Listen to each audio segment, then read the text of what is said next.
So welcome to Bunny's Designs. This is a live stream with live peoples. All popping in, having a natter. My laptop's playing up today, so hopefully it won't be too bad. So I'm working in the Hanna Karlzon seasons, and I'm using my graduate rigger Dale Rowney 1, 2 and 3. And they're all riggers apart from the 10.0, and that one is a liner, and I find that one's quite nice to get into some tiny spaces. So because this is dried, although it's tacky, and if I touched it with my finger it would come off, technically it's kind of, I would call that semi-dried. So it's not in a stay wet palette, but they don't ever technically dry out. That particular drop there has, when it's cracked, but these are kind of just tacky. But that means that if I can get the tiniest amount on a damp rigger, I can get a watercolour effect. And I couldn't do that when I was doing the fish because it was already wet, and you get a stronger colour straight away.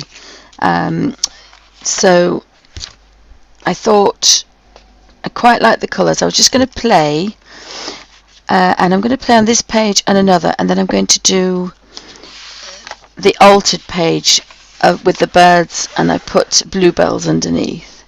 So this is the page that I really want to do, but I'm out of practice, so I'm going to do the flowers, and I'm also going to do this one as just a practice. And I may actually do this book in actual order, so I've done this one as a practice. I think I'm going to do them in actual order because it is in order of the seasons. So I've got my number 3 rigger, which is the biggest, and they look like teardrops. I think these could be quite bright colours. So I'm going in with, on my palette here, before I zoom in, and apologies for the squeaky voice, I've got the yellow Hansen, and these Hydrus come in bottles of US half mil fluid ounces, and they are professional watercolours. And for some reason, whoopsie, just bear with me, see if I can get this a little bit better.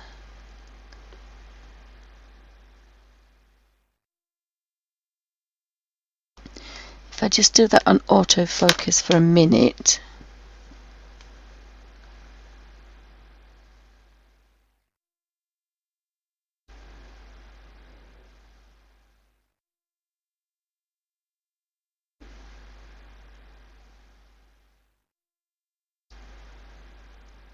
It doesn't want to change.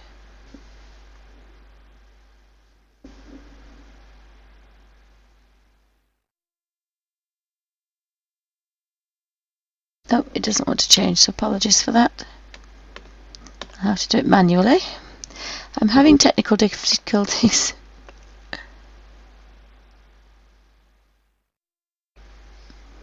But these are the Hydrus. So there's the yellow Hansa, Gamboge, and I've actually put a little bit of each of those here to make like a lemon cadmium yellow. So it's in between these because that's almost a tangerine. There's Hydrus. Sorry, there's yellow ochre, and then we have brilliant red. And this, most of this is set 1 in the Hydrus. You can get them in sets, and this is set 1. Now I don't bother normally with white. I think there's a bit of white somewhere, but I don't use that, and I don't use the black. There's phthalo green. I think I bought burnt umber, cobalt blue, and you get Elysian crimson. I think I bought extra. You get phthalo blue and phthalo green in there, and you get phthalo. You get a purple as well. And I put my hand on it. You get ultramarine, and you get cobalt to violet. So I have a drop of all those on there, and Here I mix together the cobalt blue and ultramarine blue with both the yellow hansa and the gamboge, and I make my own greens.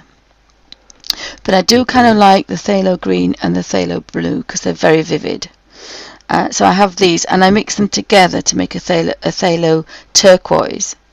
So that's why you can see that kind of all messed up there. But it does give you some quite good colours. And it's a really bright set. The ones on this side are just my ordinary watercolours. So I normally put them in a drop. I like to work best with them when they're dried. So if you want to use them best to get the watercolour effect, you need to put them out a few days before you want to use them.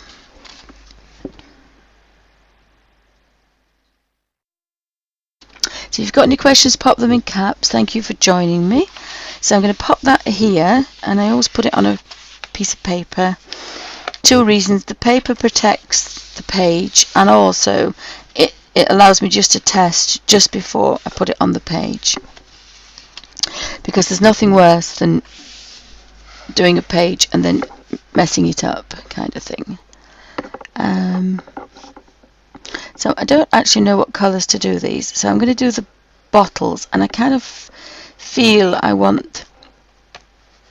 do like the phthalo green and the phthalo blue, and maybe with a purple amethyst at the top. So I'm working in my little ink pot, and I'm working with a baby wipe, so I'm dunking and twisting to a point, and that's giving me a damp brush. It's not saturated wet, it's barely damp. So if you kind of mess about with it, it's going to dry and you're not going to get the flow. So you have to dunk, twist to a point, and then go in there with your colour. And I'm just basically taking the tiniest little speck, and that should give me the better colour. These are very vibrant, but if you want a really nice watercolour effect, I may have to have a little bigger brush actually.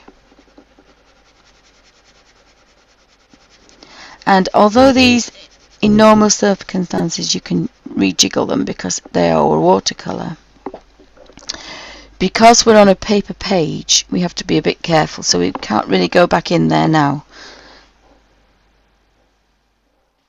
So I get a bit more of that green and manipulate it round. So I'll do one, and every time you've got to dunk and twist, because you do need that damp rigour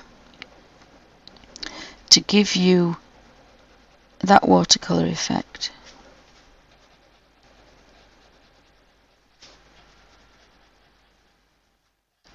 And as you see, it's going to get paler and paler.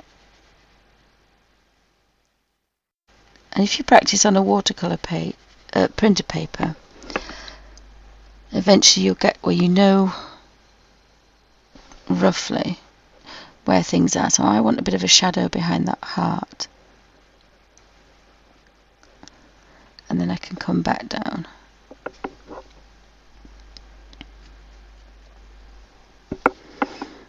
And again, I think I'm going to kind of have a bit dark under there, and then have that highlight dropping down onto the neck of the bottle. And eventually they should blend together. And then you should have the palest colour to just go on top. Now I think this could be kind of a gold, but I think I'm going to do this purple. So again, in here, just clean damp brush. Now actually that is still wet in the bottom of there, so this is going to be very vivid because it was still wet.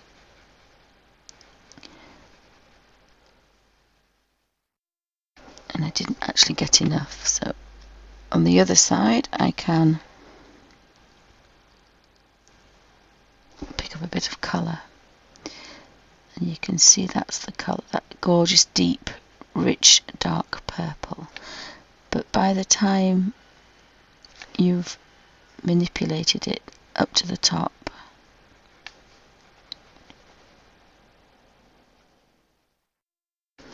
it's become quite pale. You just need to blend that out a little bit. Again, if you were on watercolour paper, that would be fine. You've got to be a bit careful because we are actually on ordinary paper. So I'm going to zoom in and then we can see a bit better how the brush strokes work.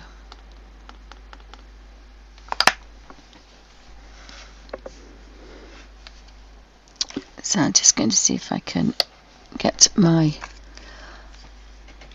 focus a little bit better.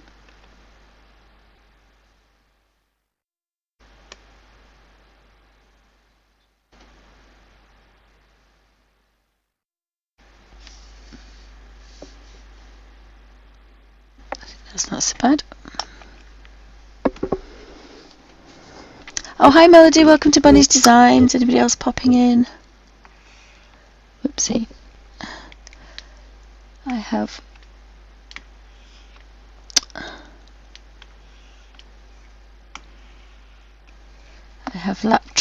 laptop trouble today. I have laptop trouble. Anybody else popping in? I think I quite like that. I might do that a different colour maybe. I think that could be yellow or metal, so I'm going to do that. I think I'm going to do that over here. I made like a cadmium yellow. So again, it's tacky, but it's not so wet that I never get the highlight. So if I go around the edges to make that darker.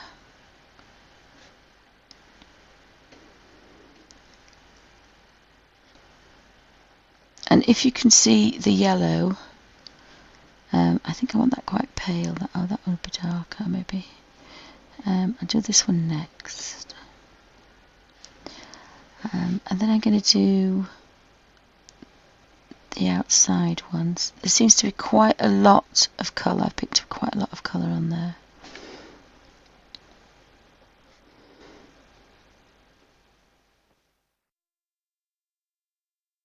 It seems to be getting a bit paler now.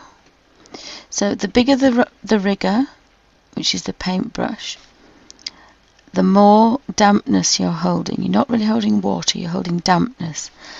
And then that gives you a better watercolour effect for bigger spaces.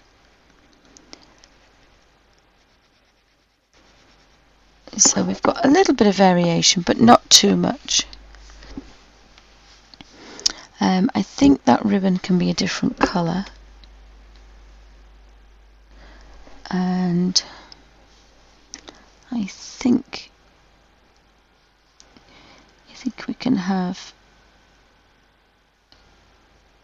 a pink. So if we have, and again, the damp brush has got to be damp enough to pick up the colour. Now you could practice on a piece of paper till you get just right, until you get to find out how the highlights work.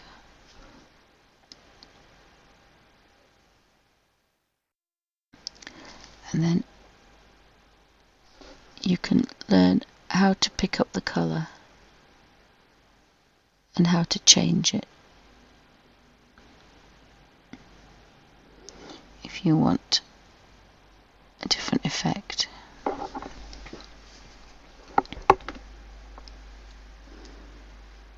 Oh, hi Kingo, welcome to Bunny's Designs.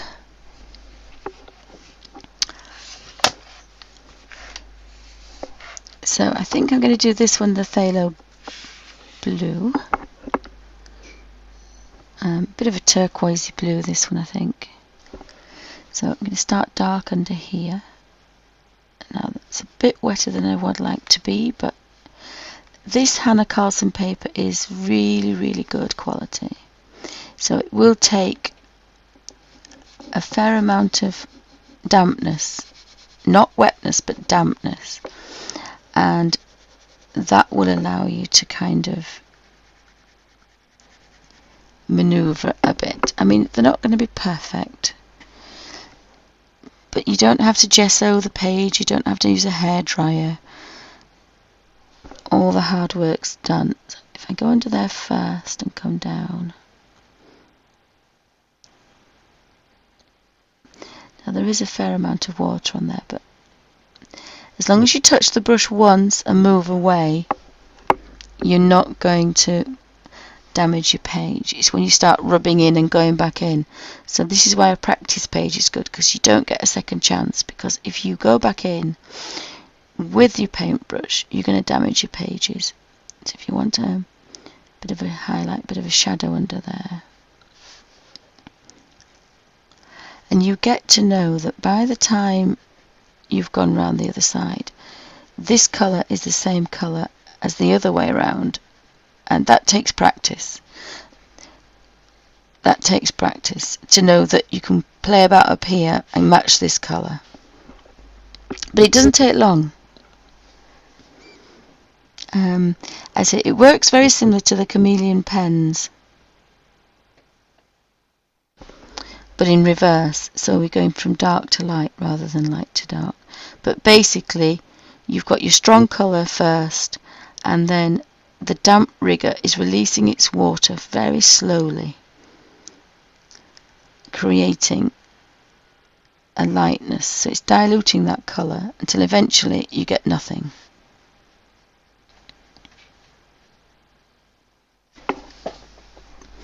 But it gives you that little bit of a highlight effect. I think they would do on watercolour paper. Yes, Jane says, do the Hydrus lift? They will do their watercolours, but they're used for watercolour paper. And if you start messing about, that's what I said, you can't go back over today. Tomorrow I would. I mean, it's dried, but you've wet the paper, so it's in a delicate stage. I would wait for the following day. May just put the strong colour under here. If you wanted to create shadow. But have a look on YouTube under Hydrus, because there are a lot of professional artists that use them. And they don't use them this way. This is my way of using them, because I've created this way so that it's easy for paper in our colour books. But they are technically professionally designed. Like a lot of my watercolour effects, they're designed to be used on watercolour paper, not in a colour book.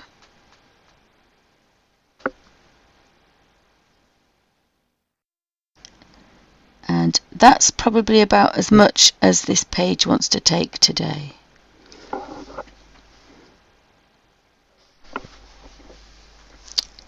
You can just put a little highlight in there. And then I say I would not touch that again. I think I'm going to do an amethyst on the top of that one as well.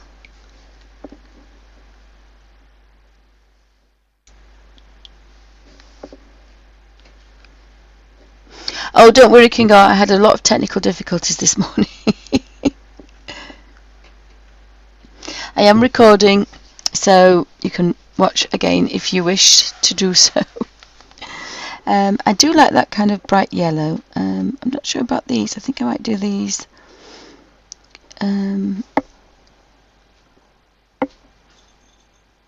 don't know what they remind me of. I think this is going to be amethyst again. Under here.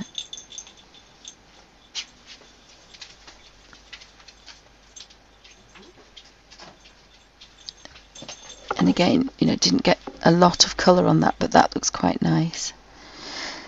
And I'm going to use this.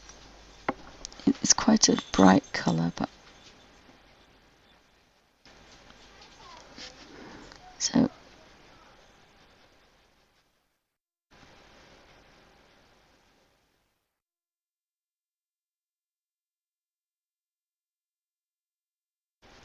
this is where this is why this is a practice, because I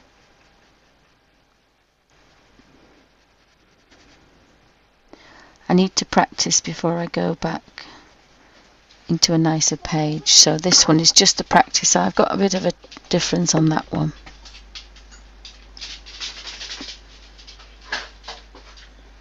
Oh, thank you, Jane, thank you. So that's going to be a little bit down here. But remember, this is using a damp rigger, and so all the bounce of the paintbrush is in here. So there's no pressure on your hands, because it's a lot easier. So if you go down here first,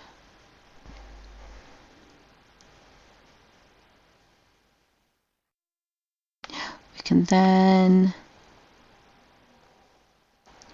go round. And when we come back, it's going to be paler. But again, it's the practice of how you get to learn about how much to do before it gets paler, basically. That's what it is. I think I'm going to do these a different colour. And the beauty of it is that unless I actually dunk the wrong colour, I'm not wasting anything. So every scrap of colour on the end of this paintbrush ends up on here. And again, that's another way that I like to work. And so, excuse the croaky voice, but we need a little bit of purple for here.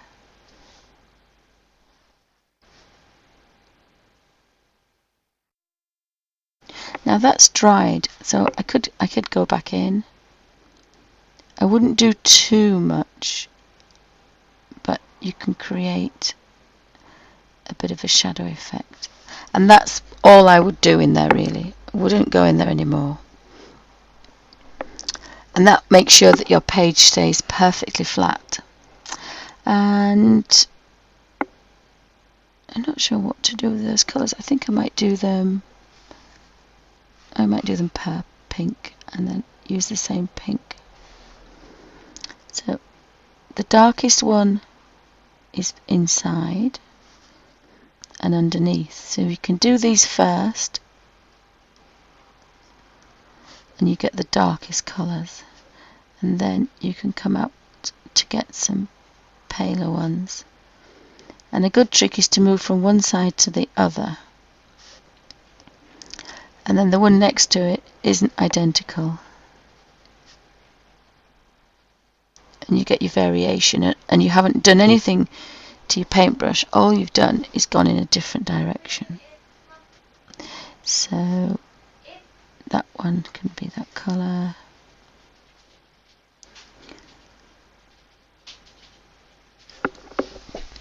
And you have a little bit of a variation on there.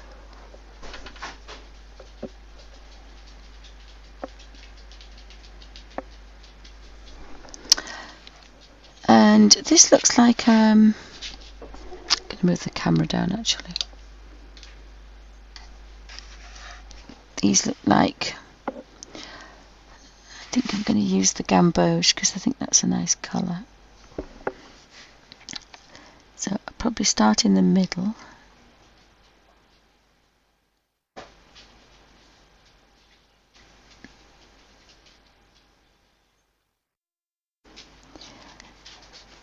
And although these are very vibrant, so if I do certain ones one colour, you can get different effects from the palest yellow. So although they're about £5 I think for each one, the set is about 60 English pounds, which is a bit expensive, but you're getting quite a lot. Bearing in mind I'm playing with one drop or a couple of drops, so they last a long time. If you use them like this, I've seen people pour them with the dropper onto a colour page, a big watercolour page, and use them. So the best thing to do is to watch YouTube artists using the Hydrus in the correct way, which is using them as a watercolour. They're not really designed to do what I do with them, but if you like colouring in vibrant colours and you can't use pencils because you've got poorly hands, this is the best way. And you can just keep working. So the first one's going to be strong colour, and the next one will be a little bit paler, and if you work in different areas, by the time you've finished, you should have a very subtle difference in petal colour. And you've not done anything to the paintbrush, all you've done is worked in a different area. And there is a slight variation. And let me have a look for this. I do have a bit of an orange colour that I made, which I kind of think that might look quite nice in the centre.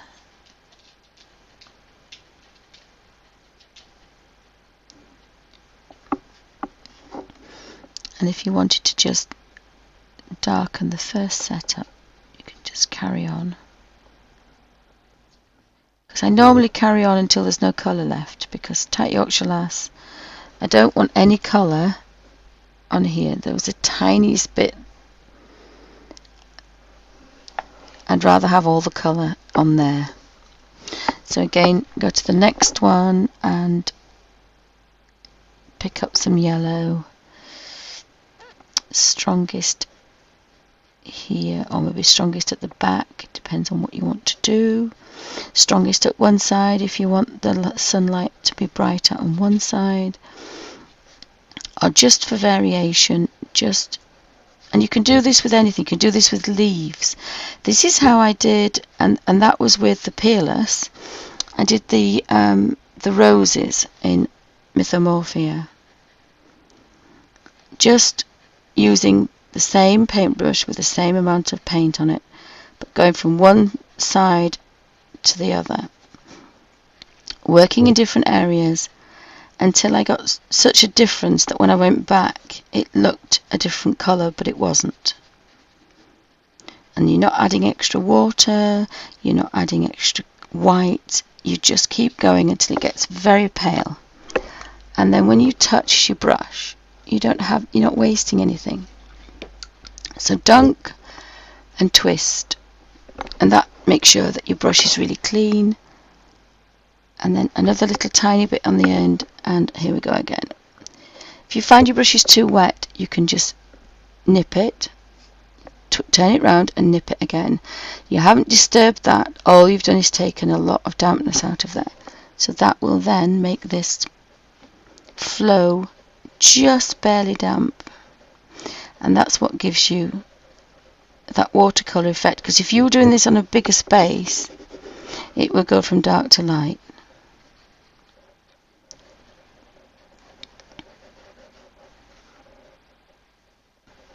And that's why I called it watercolouring, because watercolouring doesn't exist. I invented it. It's colouring on a paper, colouring in a book. There's no gesso, there's no water, there's just a damp brush. And that's why you can work with a tablespoon of water. And it's so much easier. Watercolour is colouring with watercolours on watercolour paper. This is watercolouring. And there is a bit of a difference. And you can get different techniques depending on how you use that colour you've got on the end. So keep going, and then the brush is quite damp, so I'm just going to go in again. And you learn this by practice. It's completely different from cut watercolours on watercolour paper.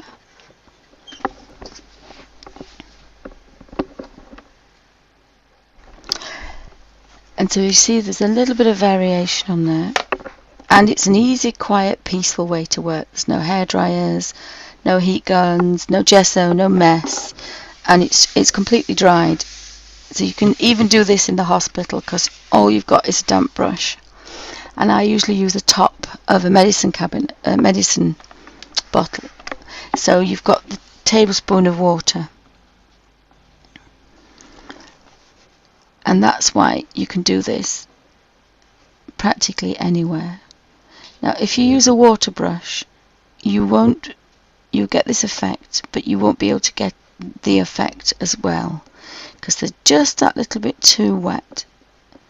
I do like using the Derwent water brush number 1, but it's very fast and furious, and you're basically slapping the colour on. So if you like to do it a little bit more artistically, then you need a rigger. But you can do it with a watercolour brush, but you've just got to make sure you take quite a lot of wetness off it.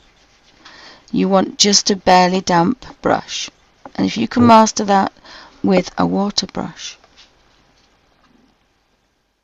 then you don't even need your rigger. Oops, I don't know why I've gone over there. Or a tablespoon of water. And you just keep going until there's nothing there.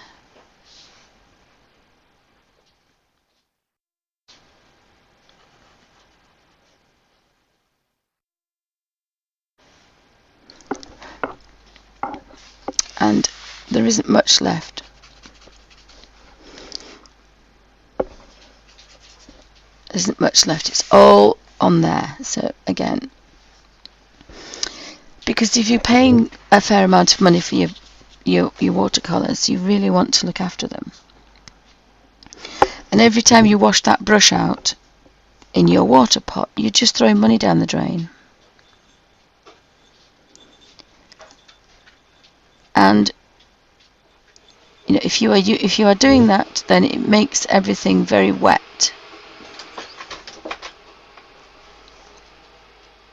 So just that extra bit of colour.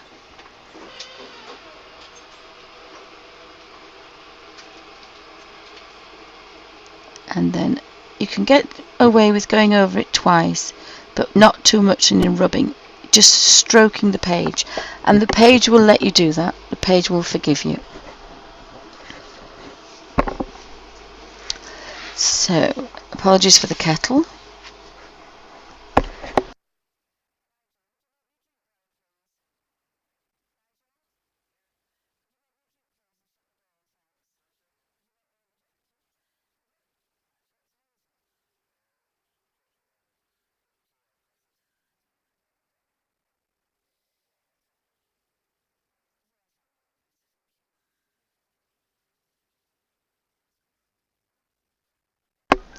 Right, so I'm going to start with these. Now, I do like to make my own greens, so I've got yellow hansa, I've got cobalt blue, I've got French ultramarine, and I've got gamboge.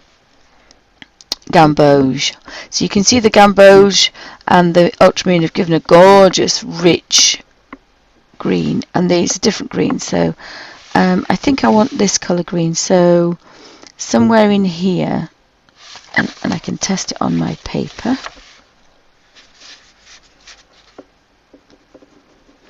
That's kind of an olive green, and over here is a rich, that's cobalt blue. So here is almost like a forest green. It's very dark, like a hooker's green. So I think I'm going to go back over here and just pick, yep, I like that colour. Just make a bit of a colour there. So I've got quite a lot of colour on here now. So I think I'm going to do the leaves. So this is quite a strong colour, and it will get paler. Oopsie, I'm going to do the leaves first. The reason is I've got colour on the end of this brush and I don't want to wash it away. So just by dipping the brush very carefully, I'm not going to get a watercolour effect, but I'm going to get a change in the leaves as we go higher and higher. And I'm just doing leaves because I think these, I want to do a different colour. And they're slightly bigger, so I want to do them a bit different. So by the time I get to the top here, I should get every leaf till I get to the top, which is quite nice because it means I can then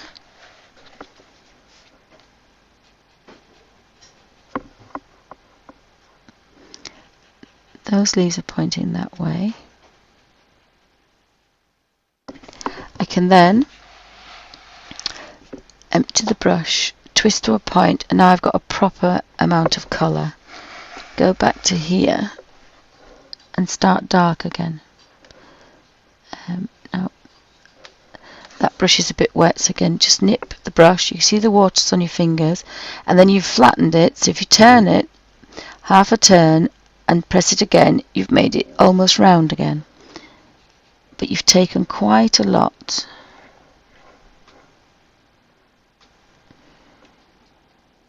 Of that dampness away.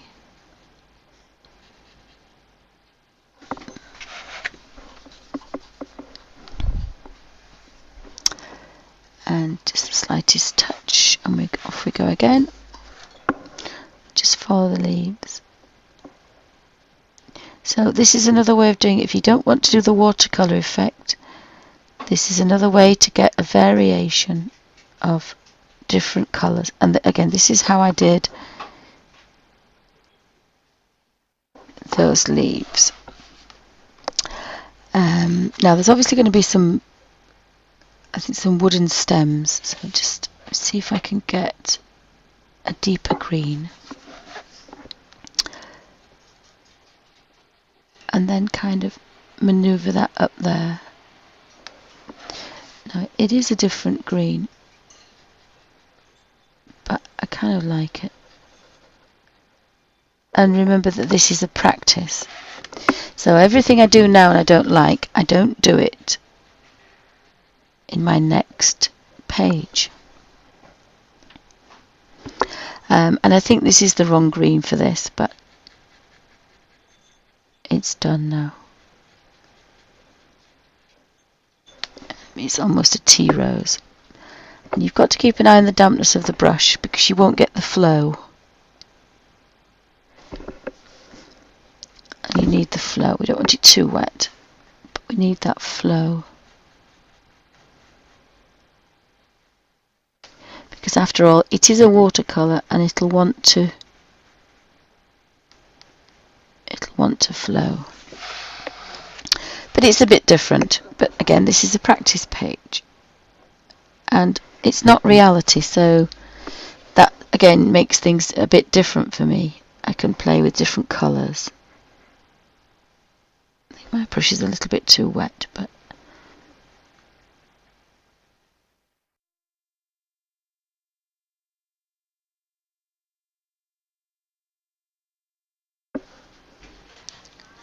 do that one.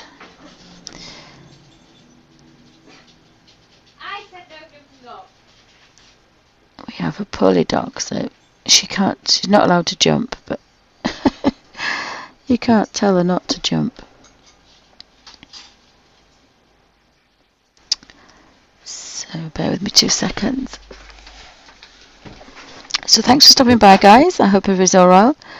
Well, this is a live recording for YouTube.tv and also for YouTube for people to watch at their leisure. If you have any requests or suggestions, pop them in the comments below. If you like the videos, please like and subscribe, because that gives me a bit of confidence that people actually like what I'm doing.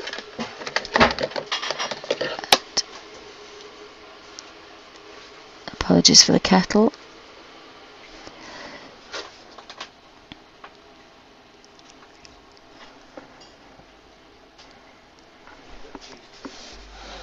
Move all the way around. So I want to be a bit darker at the bottom, but I've only got 2 left to do at the top now, so that should be a bit better.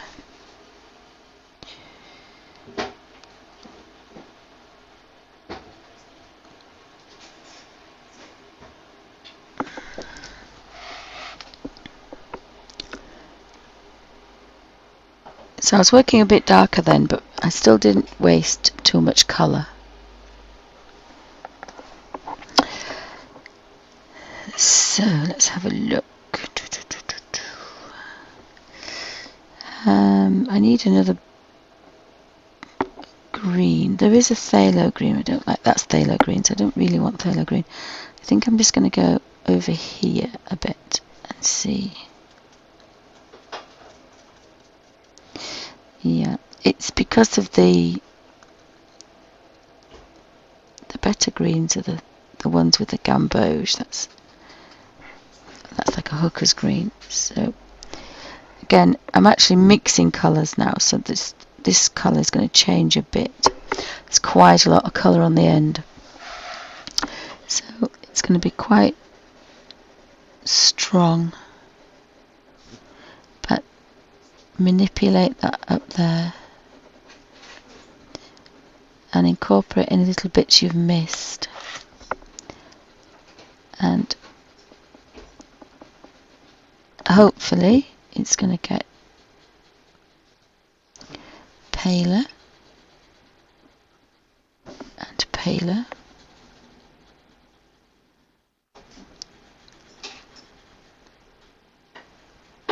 And you just keep very carefully stroking that brush. And it's a fine little point as well, so it's quite nice because you don't always go over the edge. That's quite nice as well. So I'm going to continue this one and see how pale we get.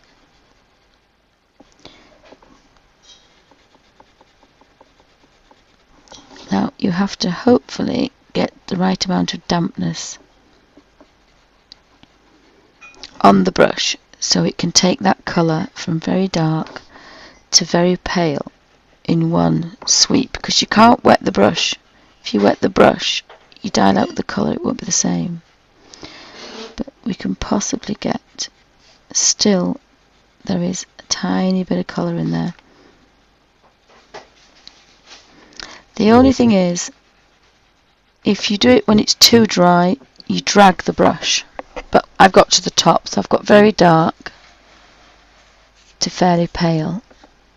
So I know that one brush does that, so one brush is going to do it the other way. Hope that made sense.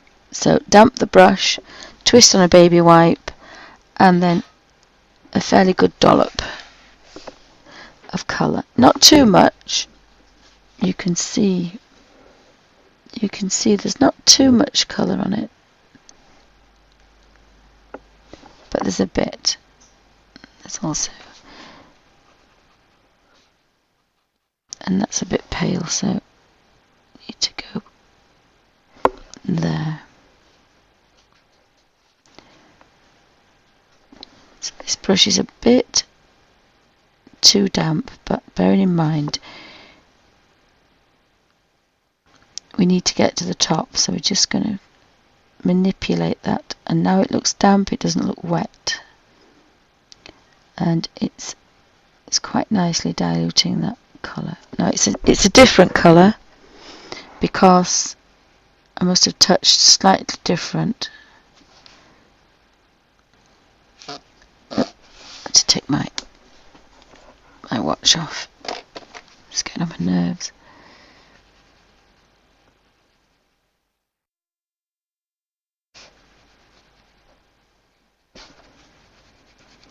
So that's going to go to almost nothing. So I might just touch that again and start a bit dark. But one thing I forgot to do was to wet the brush. So, but the riggers do hold a lot of dampness. That's what they were designed to do. They were designed to draw a line right across the page, continuous and also the same pressure.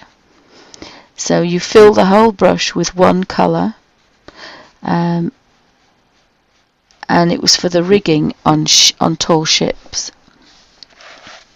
Now this one's got a slightly different colour, so again, it's a practice.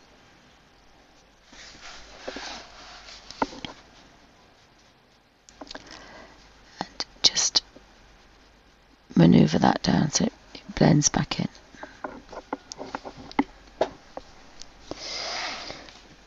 The colours are different. They're not usually how I use them, but that's fine.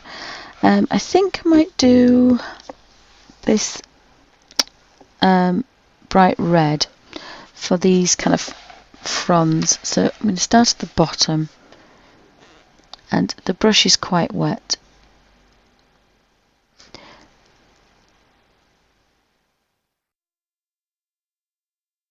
So I'm just going to touch the brush and get some of that away, and then you can actually see that, so there's a bit too much on there.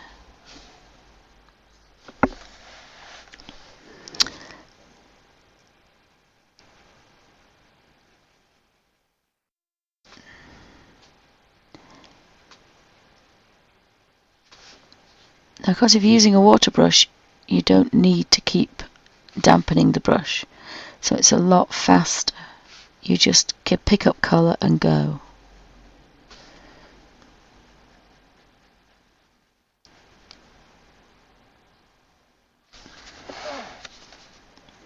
So by the time that gets right to the top, it's almost a peach colour.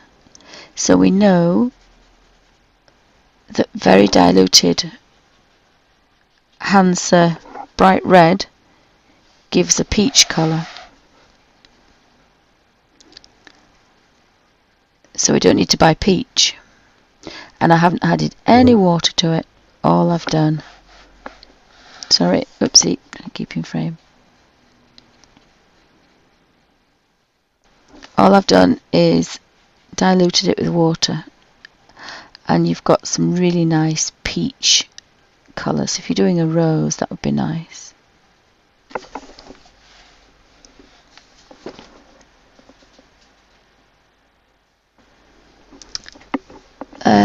Do I have the iridescent inks? Is that by the Hydrus? Because they're inks and they're not professional. They're not professional. I only have this set. I would buy a couple of colours in this.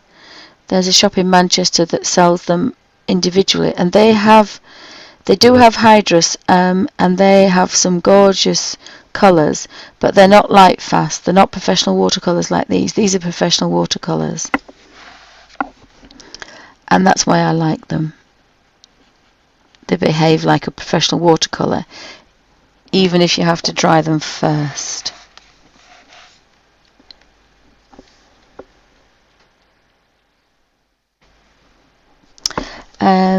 I don't know what they look like this, but they don't say Hydrus Fine Art. They say, and they don't say watercolour. They may be in ink. I can't just remember what they call them. If I could find my phone, let me have a look. And the other ones, I think the other ones are a bit cheaper. I just can't remember. Oopsie. I have difficulty moving my head at the moment.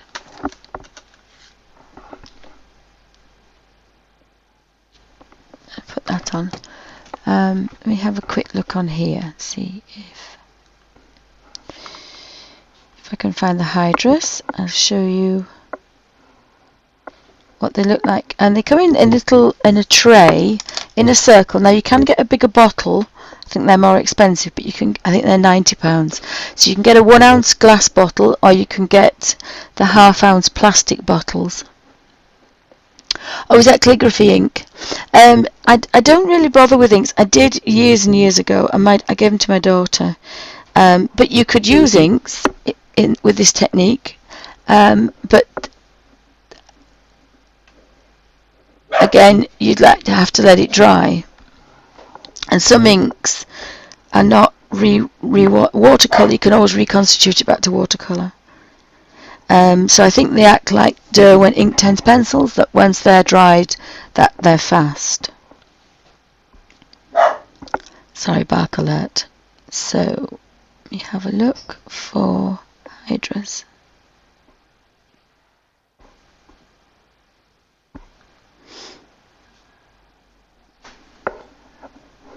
So I'll pan out because I've nearly finished. I've just got the water drops to do. Sorry about the bang bang. Bark alert.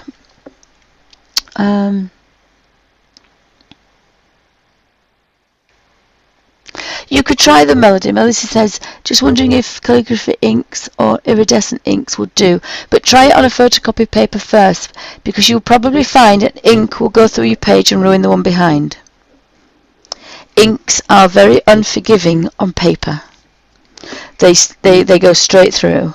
And it's like when I did the Bible pages, the only ones I couldn't use were the Inktense because they went straight through. They didn't go through, but they showed a lot through.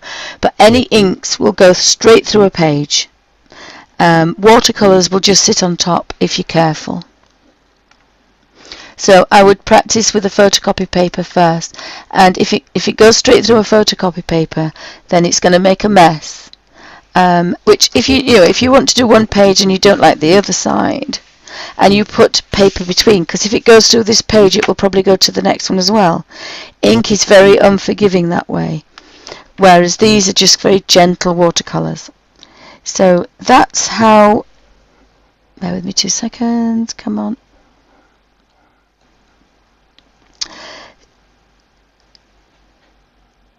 So this is how my set arrived. This is set 1, and it says $68.30, this one. And they come in little bottles, and then they've got little circles, and you can put a drop in each circle. So you can use, and you can stand the bottles up. The bottles stand up, and they have a little drip. And they are permanent, light fast, archival grade, non-clogging, so you can use them in a rotary pen, which I didn't know that. Dropper non-toxic, transparent. So they've really, and it says there's 36 colours. The set 1, which is I have, has got yellow Hansa, gamboge, brilliant cadmium red, deep red rose, quinacridone magenta, phthalo green, phthalo blue, ultramarine, cobalt violet, Venetian brown, carbon black, and titanium white. And that's my set. I did buy a couple of others. Now this is $106, and these are 1 ounce bottles, and they're glass. But the Dr. Martens, it has to be the fine art Hydrus, because the others have got some very gorgeous colours, but they're not watercolours. I've forgotten what they're called, see if it brings them up. But they are not light fast, and they are not professional watercolours. But they do have some gorgeous colours.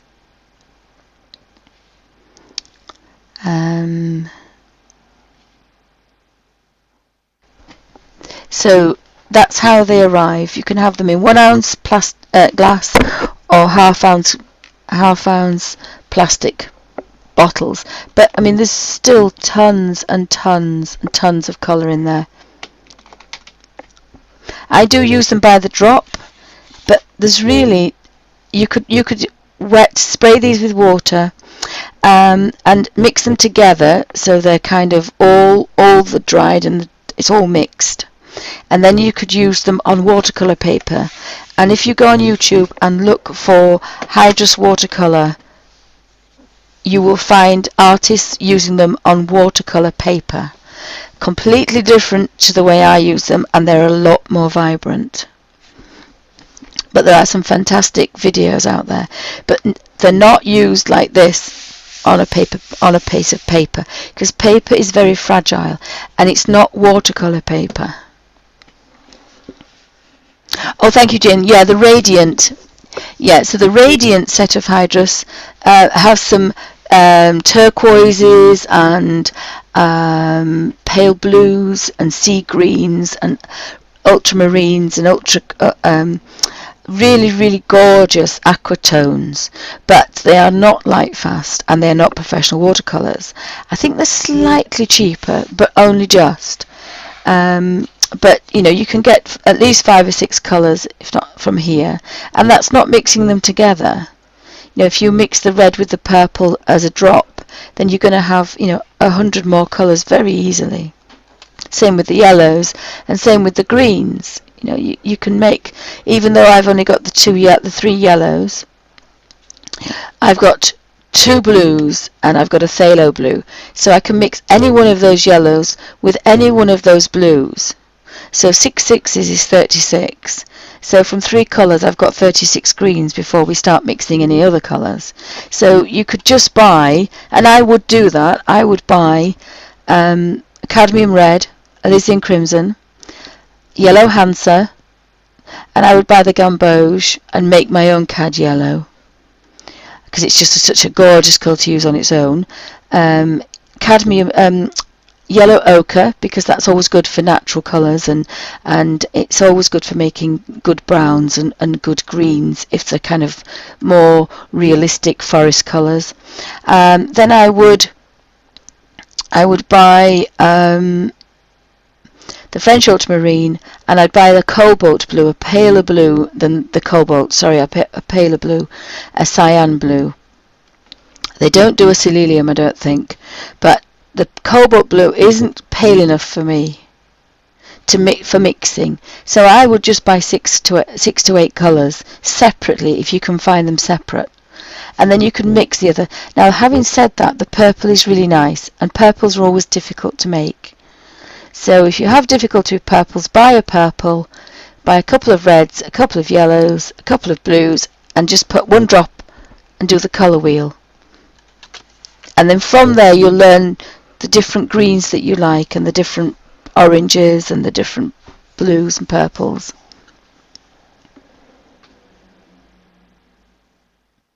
Oh, Jane says she used ink without a problem. Yeah, you can. As I say, if you try it on a photocopy paper first, if it works on a photocopy paper, it will work on nearly every other paper in a colour book, from the thickest to the thinnest. But the other thing is, if you practice on a photocopy page, you have already ironed out some colours. And this is why some of the masters used to do watercolour sketches or smaller oil paints or smaller sketches, because before they did the 6-foot one, because they've ironed out the colours already. They may do a tree and think, oh, actually I don't like that green, so I'm going to mix a different green. That green doesn't go with that colour doesn't go with that colour. If they'd have done just one 6-foot by 6-foot oil paint, one is that they didn't have a lot of money for their oil paints, and the other one is, it's done, it's ruined. So that's why they always did a few watercolour sketches first, just to get used to the colours, because as we discussed, mixing Hydrus watercolours, watercolour tubes, watercolour pans, acrylics, oils, water-based oils, and even pastels. Mixing those colours, the colour mix wheel and the way of mixing colours is exactly the same for every colour. The only difference is the pigment. The pigment that's put, the binder that's put to the pigment makes it either a watercolour, an acrylic, or an oil, or a pastel, or a gouache, if you want to do every one. But the pigments, the mixing of the pigments to get the exact colour is the same. It's always the same. Whether you're mixing oil colours or you're mixing... Now, the only thing with oil colours and acrylics and gouache is if you want to water something down or make it paler, you add white for a tone. If you're using watercolour, you add water. That's the only difference. That's why with watercolours I never use white. There is a drop there, and it's a dried drop, and it's still a dried drop because I just add water. If this was oil paint and I wanted a lighter tone, I would add white, or I'd add a paler colour. But for watercolours, you don't really need white unless it's for a highlight. To get a paler colour, you just add water. You know, if this was acrylic or if it was oils, you'd want to make the colour and then add about 3 different tones to get these, but we've just added water. Did that make any sense? I have done quite a few. If you look on the video, I forgot what it's called, where you have all the videos classed in different classes. If something page. If you go on YouTube, you can look at videos, and next to it, it says playlist. Oh, I've remembered it.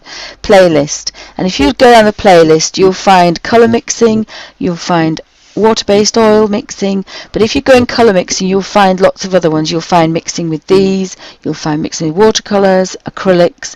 Wherever I've made a video and it's in a book, it'll be under the book, it'll be under the medium that I'm using, and it'll be under the technique. So watercolouring is always going to be watercolouring with a damp brush. If it isn't, it'll be just under using a normal water brush, using the colours direct. But if it's, so have a look at the playlist, and there's quite a few on mixing colours. One of them is mixing colours with the most indent one, where there's 630 some colours from 3 bottles of printer ink. And again, the same principle is the same. If you have a very pale blue, you have a magenta pink, and you have a very light yellow, very cold yellow, you can still make those 600 and some colours by using whichever medium you've got. I just found, as a tight Yorkshire lass, I wasn't going to use my professional watercolours to make 600 colours. So I use printer ink, and it looks slightly different, but the colour mixing technique is exactly the same. You want the same amount of yellow to the same amount of blue to make that green. If you want to make an olive green, then you want an orangey coloured, you need the orange in there. You don't want to mix orange, because orange and blue makes brown, but what you want is a warm yellow. So you want a warm yellow if you want an olive coloured green. If you want a hooker's green or a bright green or a pea green, you want a cold yellow. And using these printer's inks really shows how to get all those hundreds of colours that we have in the Neo colours without actually buying all of them. And the brick reds, and the nice dark reds, and the purple reds, the pink reds, the brown reds, and then you've got the reddy browns, and then you've got to decide, is it a reddy brown or is it a browny red? And so when you get to that stage, you've probably made about 50 reds, from the pinkiest magenta to the coldest cadmium red to almost orange, and you've got every red in between. And you can only, you might just want to buy 3 reds, but you can make 50 by mixing a little bit of yellow and a little bit of orange, a little bit of blue, and obviously the complementary colour green to the red makes another 50 colours.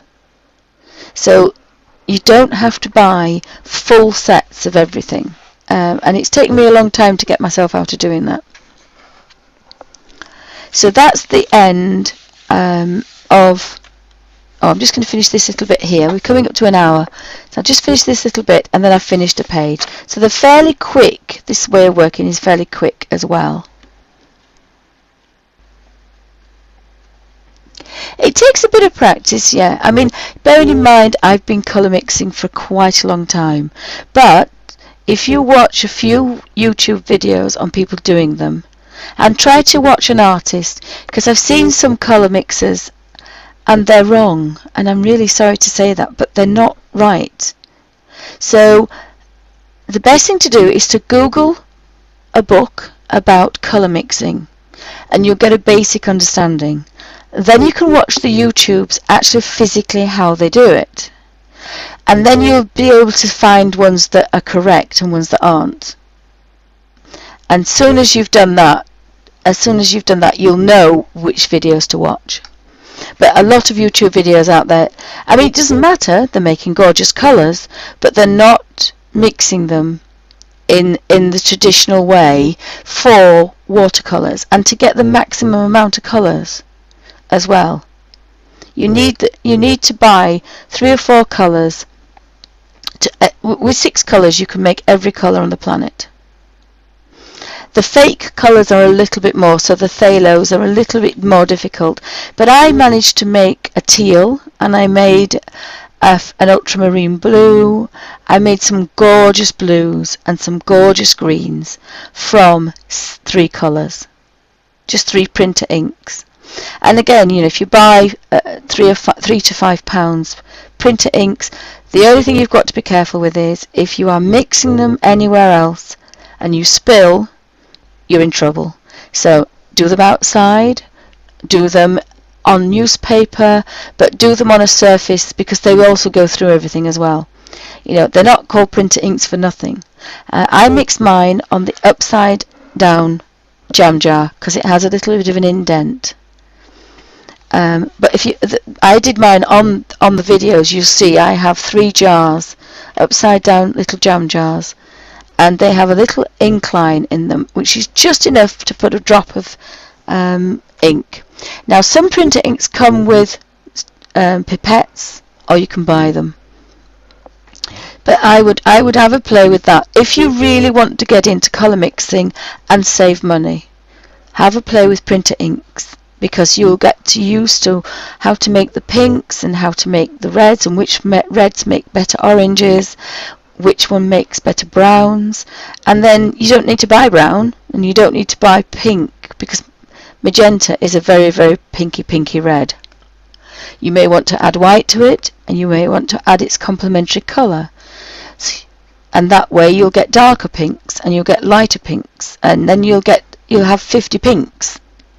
And again, it's just by playing.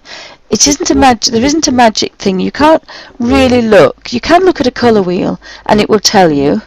And I have a colour wheel when I was doing the grunginess, because my brain can't remember things. So a colour wheel's quite good because it will give you a rough idea of what to mix to get what colours. But physically you doing it will get your hand coordination to know how much red to put with how much yellow to get the orange that you want. And only by practice and playing about with them. And you also find some gorgeous colours that you never knew existed. The only thing is you've got to do is, if you are colour mixing on your own, you have to make enough for the page. Always mix slightly, especially with watercolour. You can mix more and it can dry out, but if you're doing acrylics and oils, you've got to mix enough of that colour to finish whatever you're colouring, because you will probably never ever get that colour again. That's the only downside. Whereas if you're working from a bottle, you can just touch it and you know it's always going to be the same. So I have a look at lots and lots of Google lots of pages about colour mixing, and then, as I say, when you're watching the YouTube channels, you can instantly pick out, well, that's going to be good because she's got those colours or he's got those colours, and well, actually that might not be what I want to learn.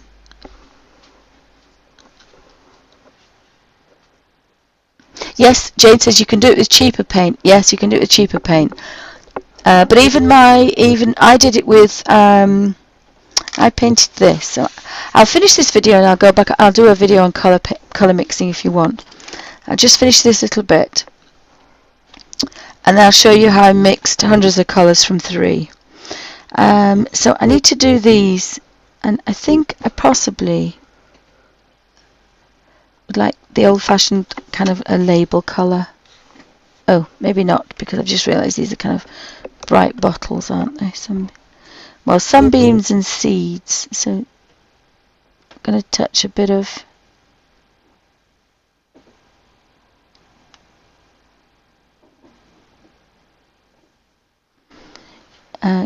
not cadmium. Yellow ochre. Yellow ochre is always a good one, and that's why it's always in the colour set.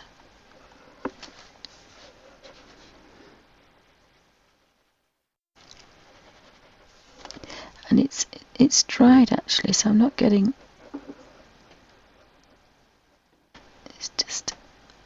It's completely dried out, is that one? Now the other thing to say is different pigments react differently. So even though there's a brown in here, it cracks and goes all yuck. But if you mix it with water, it will go back to being, I'll show you, it goes back. When you first look at it, it goes bitty.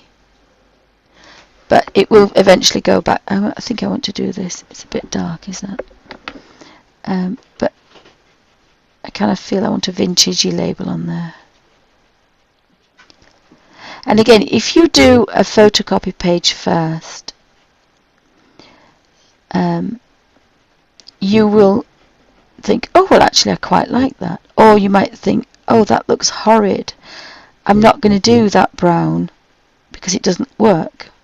And you only learn that. If you'd have done that on your page, you'll think, oh, drat, I've ruined that page now. Whereas if you've done it on a photocopy, you'll have found colours that you like, colours that you don't like, techniques that you like, and you will be almost proficient doing this way. Because that's how I learned. I did one page of a photocopy, and that's all I did. And I learnt how to do it. I actually quite like that, so I'm going to get some more of that and use this one.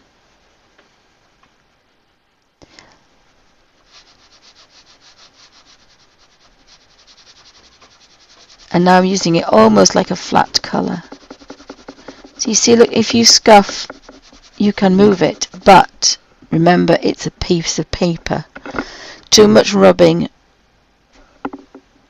will destroy the page. So this technique isn't without its problems. I'm going to do the outside of that one as well, I think. I'm going to do the outside of that one. Oh, again, this is just to practice with these because I forget how I did things. And I think I'm going to put purple in there.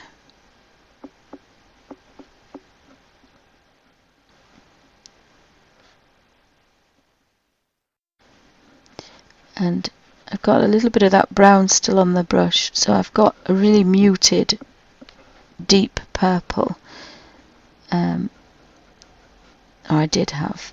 So again, by just adding a tiny little bit of brown, and I do mean a tiny smidgen, you'll end up with another purple that you didn't think you had. So there's always nice things to do. And playing with colour is quite good fun. But you don't really want to spoil your colour book. So I've got the tears to do. I think I'm going to do that in cobalt blue. Now I do know that that is quite wet. So I'm just going to really quickly do these little drops. I seem to always go to colour mixing when I've been playing with the Hydrus, because of course one of the easiest things to colour mix with. And you can let them dry in one of these. So one of these will give you 20 colours. I think there's 20 palettes in this. So you've got 20 colours to play with. And when they're dry, you can still use them. So you're not technically wasting your colours, which you would be if you were just doing colour mixing. So that's my baby wipe, and that's my water.